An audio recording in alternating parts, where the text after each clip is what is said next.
नमस्कार शेतकरी मित्रांनो, कर्जमाफीची ई केवायसी आपल्या मोबाईलवरून होईल का? भरपूर अशा लाभार्थ्यांच्या माध्यमातून सध्या विचारला जाणारा एक महत्त्वपूर्ण प्रश्न आहे।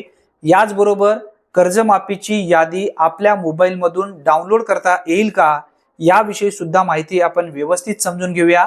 त्यासाठी नक्की हा व्हिडिओ शेवटपर्यंत पहा। कर्जमाफीच्या काही याद्या जाहीर करण्यात आल्या आहेत, काही लाभार्थी ई केवायसी सुद्धा केले आहेत। आता ई केवायसी तुम्हाला कोणत्या ठिकाणी करायची आहे याविषयी व्यवस्थित माहिती समजून घ्या।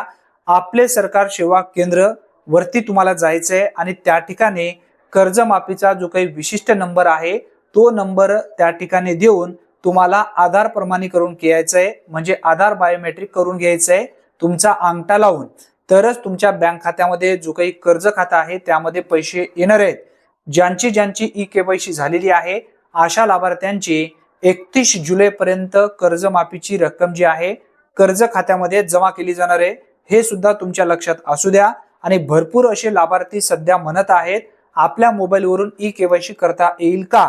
जर तुमच्याकडे आपले सरकार सेवा केंद्राची आयडी असेल तरच तुमच्या मोबाईलमधून ई केवायसी करता येईल, अन्यथा ई केवायसी करता येणार नाही। तुमच्या मोबाईलवरून ई केवायसी करता येणार नाही। जर आपले सरकार सेवा केंद्र आयडी असेल तरच करता येईल, अन्यथा करता येणार नाही।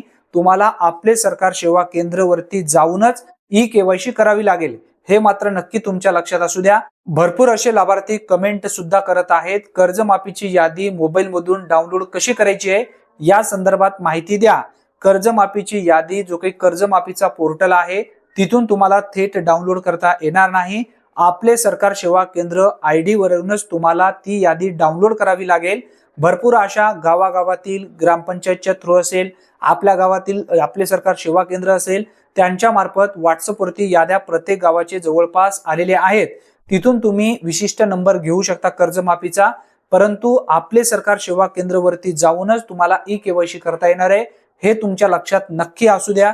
ही एक महत्त्वपूर्ण माहिती आहे, कारण भरपूर असे लाभार्थी सध्या संभ्रमात आहेत। मोबाईलवरून ई केवायसी होईल का, मोबाईल मधून यादी डाउनलोड करता येईल का, याविषयी तुम्हाला व्यवस्थित माहिती आता कळालेली असेल। ही एक महत्त्वपूर्ण माहिती असल्यामुळे जास्तीत जास्त लाभार्थ्यांपर्यंत हा व्हिडिओ नक्की शेअर करा। चॅनलवरती किंवा फेसबुकवरती जर तुम्ही पहिल्यांदाच आला असाल तर नक्की आपल्या पेजला फॉलो करून ठेवा आणि यूट्यूब चॅनलला नक्की सबस्क्राईब करा। धन्यवाद। पुन्हा भेटूया नवीन व्हिडिओमध्ये नवीन माहितीसह। तोपर्यंत जय हिंद, जय महाराष्ट्र।